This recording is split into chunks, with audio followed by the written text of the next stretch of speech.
아무리 정당한 주장이라 하더라도 절차와 방법이 민주적이어야 합니다. 어젯밤에 윤석열 대통령이 비상계엄을 선포하면서 온 나라를 꽁꽁 얼어붙게 만들었고 대한민국을 1970년대 후반으로 후퇴시켰습니다. 깜나라 조진국 시간입니다. 결론입니다. 제목에 써 있듯이 주장이 옳아도 방법이 아니다. 이것이 결론이자 제목입니다. 절차와 방법이 민주적이어야 합니다. 윤석열 대통령은 어제 비상계엄을 선포함에 있어서 절차와 요건을 갖추었는지에 대해서 선포 배경에 대해 자세한 소식을 알리지 않고 있기 때문에 신문이나 방송에서 나름 자신들의 생각을 쏟아내고 있지만 분명한 것은 남은 임기에 대해서 정치적 타격은 분명하게 아주 치명적으로 입을 것이다 라는 생각을 갖게 됩니다. 대통령은 어제 격하고 강한 톤으로 비상계엄을 알려야 하는 이유를 밝혔는데 다음 하문을 조근조근 살펴보도록 하겠습니다. 지금 국회는 범죄자 집단의 소굴이 됐고 입법 독재를 통해서 국가의 사법 행정 시스템을 마비시키고 자유민주주의 체제의 전복을 기도하고 있다. 옳은 얘기입니다. 타당한 주장입니다. 정치적인 견해에 따라서 서로 다른 주장은 있을 수 있겠지만은 정부를 책임지고 나라를 이끌어가고 대표하는 통치자인 대통령으로서는 할 수 있는 말이다. 저는 그런 생각을 가져봅니다. 그러면서 비상계엄 선포 이유를 이렇게 말하고 있습니다. 북한 공산 세력의 위협으로부터 자유 대한민국을 수호하고 우리 국민의 자유와 행복을 약탈하고 있는 파렴치한 종북 반국가 세력들을 일거에 척결하고 자유 헌정 질서를 지키기 위해 비상계엄을 선포한다. 맞는 얘기입니다. 동의할 수 있습니다. 정치인이나 집단은 자기 이익을 먼저 생각하는 그런 집단이 있지요. 나라를 생각한다, 국민을 생각한다라는 것은 어찌 보면은 국민을 철저히 자기 쪽으로 이용하겠다는 그런 소리이기 때문에 대통령의 말과 주장에 동의할 수도 분명히 있습니다. 특히 국회가 어떻습니까? 다수당 민주당이 윤석열 정부에 대해서 가혹하리만큼 탄핵을 남발하고 있으니 그렇게 생각할 수도 있겠다. 그러나 이러한 것도 주장은 옳지만은 그 방법에서 제가 옳지 않다라고 말씀을 드렸듯이 옳지 못하고 부적절한 행동이었다. 이런 말씀을 드리면서 그러면서 계속 대통령은 예산 폭고 이번에 웬만한 것은 다 삭감하고 완전히 없애버렸지 않습니까? 대한민국의 국가 재정을 농락하는 것이다. 이래서 예산 탄핵이라는 얘기까지 나오고 있는데 장관과 그리고 검사에 대한 탄핵 시도 역시 행정부의 마비를 가져오고 있지 않는가 이렇게 반문하고 있습니다.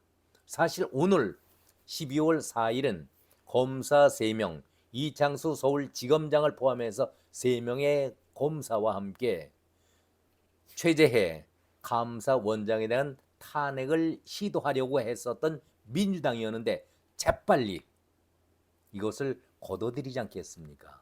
그러니까 윤석열 정부의 머리하고 민주당의 그 아주 뭐라고 할까요? 얄미울 정도로 능수능란하게 정권을 이용하고 있는 계략에 말려든 것 아니었나 저는 그런 생각도 가져봅니다.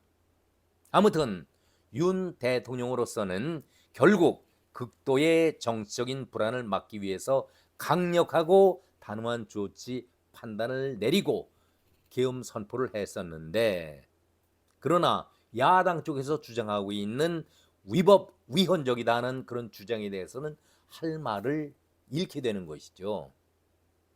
이렇게 비상계엄 선포를 두고 대통령의 판단 능력이 상실되었다라고 비판하고 있는 정계의 소리를 듣게 된다라면은 대통령의 그 통치력에 힘이 붙겠습니까? 야당의 무리한 탄핵에 맞서더라도 글쎄요, 계엄령 선포가 타당할 수 있을까 하는 그런 반론도 만만치 않지 않습니까? 아쉬운 부분입니다. 일련의 이런 과정을 대통령은 이렇게 앞에서 얘기를 하고 있으면서 헌법 조항에 대해서 이제 강한 반대 여론을 몰고 있습니다. 헌법 77조 대통령은 전시 사변 또는 이에 준하는 국가 비상 사태에 있어서 병력으로서 군사상의 필요에 응하거나 공공의 안녕 질서를 유지할 필요가 있을 때에 법률이 정하는 바에 따라서 계엄을 선포할 수 있다. 그리고 헌법 89조와 계엄법 2조에 따르면은 대통령이 계엄을 선포하고자 할 때에는 국무회의의 심의를 의결을 거쳐야 된다라고 했는데 과연 의결을 거쳤는지 여부에 대해서 확실한 얘기들이 나오지 않고 있기 때문에 이것이 또한의 절차상의 하자가 아닐까 문제가 되고 있는 것 아니겠습니까? 앞에서 아무튼 언급했던 절차와 방법에 대해서 하자가 없이 실시가 되어도 계엄 선포라는 것은 대단히 중차대한 문제이기 때문에 심각하게 또 신중하게 생각했어야 하는데 조금은 생각이 모자라지 않았을까 하는 조심스러운 제 생각도 말씀을 드려보겠습니다. 여기에 대해서 자세하게 밝혀진 것은 아직까지 아무것도 없습니다. 그렇기 때문에 조심스럽게 말씀드린다 이런 말씀을 드렸고요.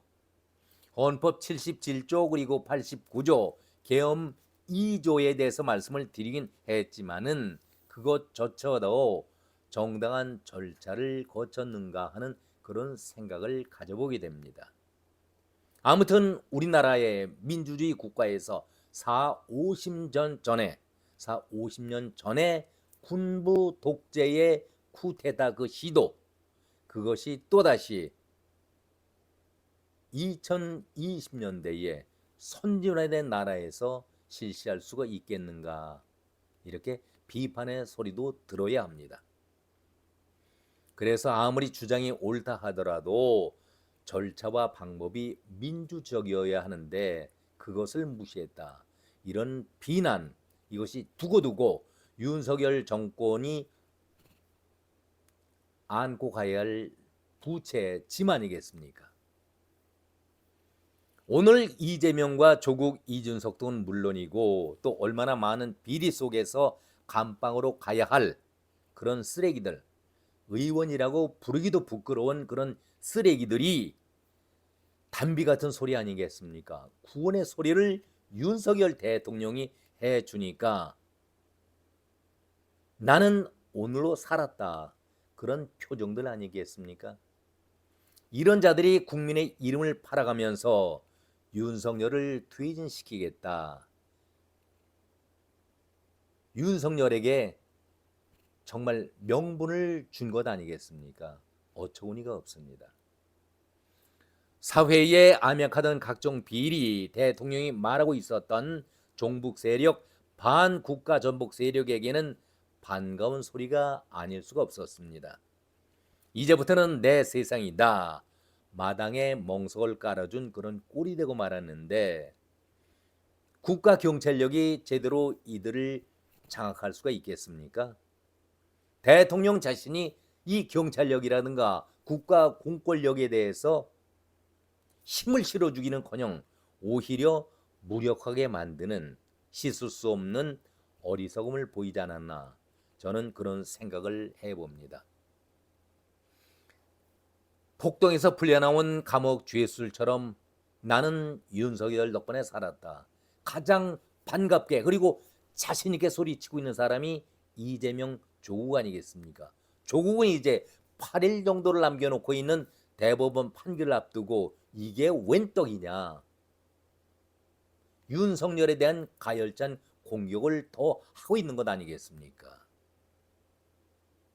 결론은 이미 앞에서 말씀드렸습니다마는 장지연의 통곡하던 소리가 이 밤에 들리는 것 같습니다. 시이리아 방송 대곡, 목 놓아서 통곡한다, 눈물 흘리면서 통곡을 한다. 장지연이 나라 잃고서 그 슬픔 속에 이런 글을 써 올렸던 것을 다시 한번 떠올립니다. 참으로 오늘은 모두에게 슬픈 날입니다. 오늘은 여기까지입니다. 고맙습니다.